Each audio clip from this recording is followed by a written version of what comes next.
connection with Big Sampson is that, I grew up there, essentially, between Little Sampson and Big Sampson.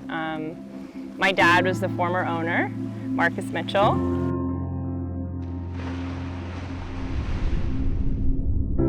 The first time that I met Bob, and he joined my dad and I on a swim right off of one of the main beaches at Turtlegrass. We took Bob for a little drift through the cut. I could tell that he just got it right away. He understood the beauty. He saw it and understood how important that was, and that he wanted to share it and make sure that it never gets destroyed.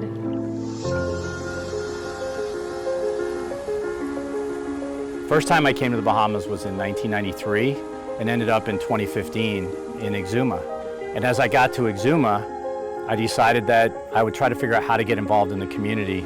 And somebody mentioned to me that this island was for sale. I stood on the beach and looked around and thought, am I crazy enough to do something with this, because it's just so gorgeous. So immediately I knew from the discussions with Bob is that whatever he wanted to do there was going to fit into the natural setting. The conservation of the marine life in the Bahamas is very important to me. Because I want my grandkids, my great-grandkids to be able to appreciate all the beauty that I've seen in my lifetime. Throughout my career with the BNT, I always looked for an opportunity to strike a balance, right? We all want jobs, we all need jobs, we all want to better ourselves, but we can't do it at the total expense of the environment.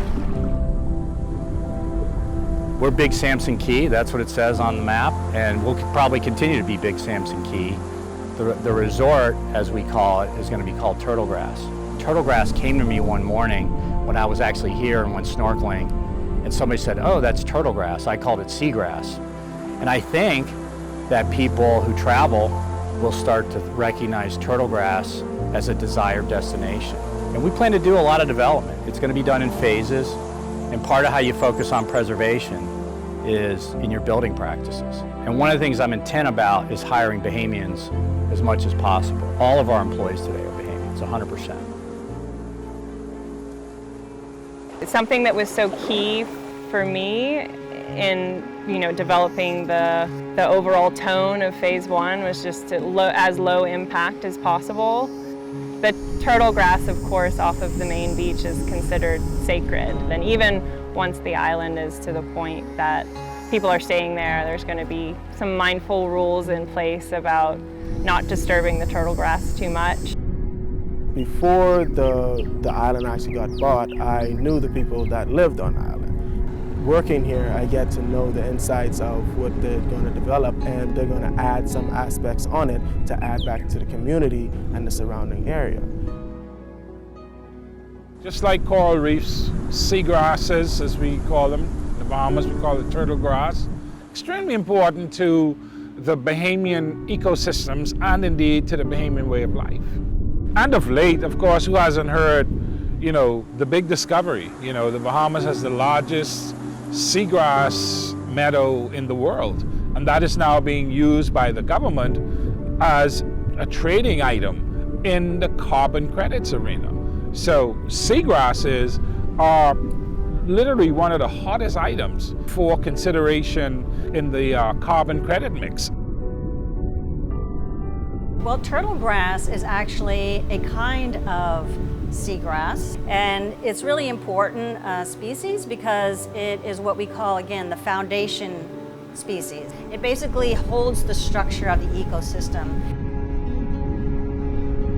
Turtlegrass is a huge, lush user of carbon dioxide and giving off oxygen. That's the ocean. We talk about the ocean as being our lungs.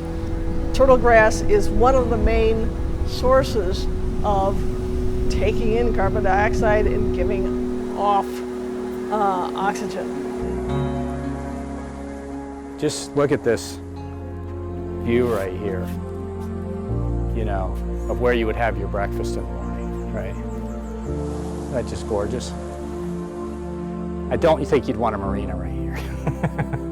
But we want to keep the beaches, as you're looking up the beaches, very natural. And what's happening is the sea oats are already coming back where they were before, and you can see the natural dunes really building up. I think this is one of the nicest beaches in the Exumas. I really do. As natural as it is. And it's also got this little jetty that goes around the point. That's great to snorkel along the rocks in there. So back to Turtlegrass, you can see the dark there. That's where the Turtlegrass starts, and you'll find conch and turtles and other things in that seagrass. This whole bay right here changes colors all day long. So you can see just beautiful colors from up here. And this is going to be a main gathering area that we put up here. We'll put some indoor-outdoor spaces up here for dining, for having groups up here, and just for hanging out along the edges of the rocks here. But I think this is God's country up here on this rock. I'm here to be part of the community, support not just the island growth here, but support the whole ecosystem, support youth development, support youth sailing, support farming, support the high schools, support the social causes that we have, support the regattas. It's what I want to do, is support my community.